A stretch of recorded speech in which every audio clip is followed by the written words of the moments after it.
Заамрын хөндийдөх чөтгөртэй газар. Заамрын хөндийг чөтгөртэй хэмээн дээр үеэс хилэлцэж ирсэн түүхтэй.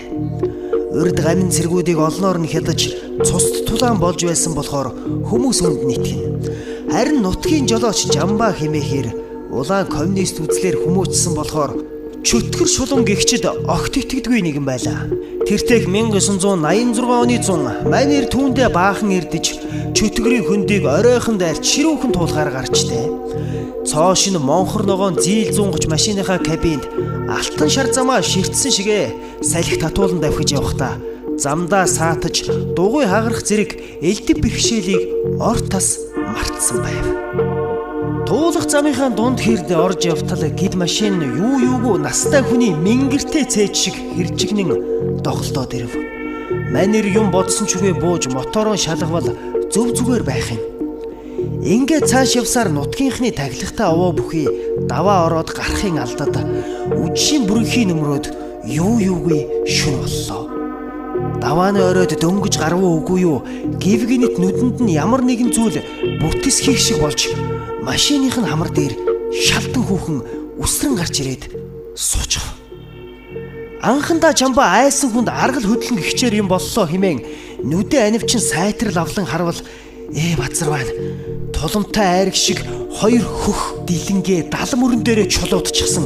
Сарлагын савг шиг сагалгар үсээ сэгсэгнүүлж үүдэн шүднийхээ оронд хоёр аимшигын соёо махирал дуулсан үхээрийн амтан тачгантал хөхөрч урд шилийг нь хумстаа сайрцсан гараараа дотор харцгантал маажж байлаа.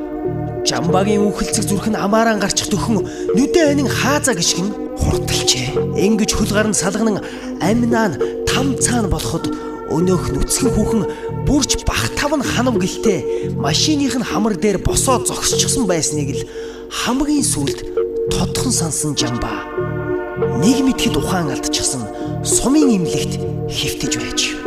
Тэгхнээ нөгөө хий үзэгдэл таарсан давааны бэлд ачиж явсан алим, саван, авдартай архинууд нь талаар нэг тарчихсан машиных нь дөрвөн дугуй дээшээ харж дөрвөлчин твшин урууга хөмөрчихсөн байсныг нар мандсан хойно үхэр хурааж явсан 108 өвгөн олж авсан гэдэг.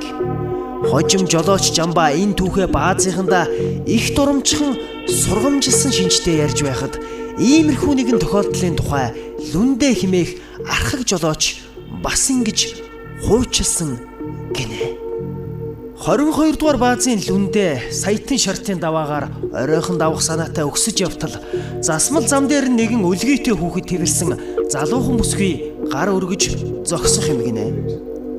Олон нялх нойтон хүүхдийн ах нь болж төрсөн тул холын замд хань татах хүнтэй боллоо хэмээн олзуурхаж шинэхэн тэргээ сэнгэнтэл тоормслон зогсоож баруун талынхаа хаалгыг их л урайлаххан сайн уу хэмээн онгойлгож өгчтэй.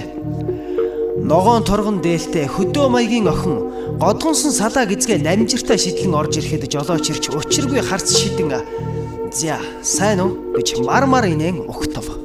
Бүсгүйж толгой дохин мэндэлсэн болоод ичингүүрсэн болоод дувдуугый цомцой сув.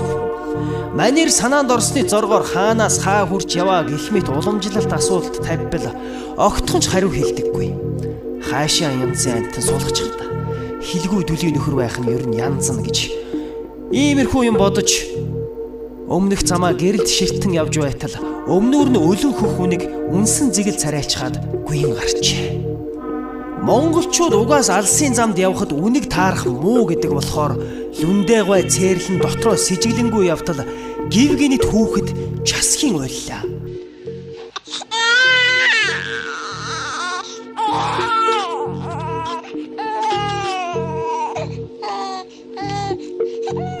Өлгийтэй нэлэх хүүхэд сонин биш гэлээч нэг л хачин совин татаад кабиныхаа толинд хажуудах хүүхнээ аживал хоёр завжаараа цус савируулан хүүхдийнхээ толгойг зажлан идэх үцхүүе ухаан тавьж лавшруулан харвал яа харахгүй нөгөө хүүхэн чинь нүд нь аимшигын гялалзан өөр рүү нь гар занган цустай шүднийхээ завсраар хүүхдийн ялх хонгор дайгтай зулайг шижгэнтэл ажиллах нь.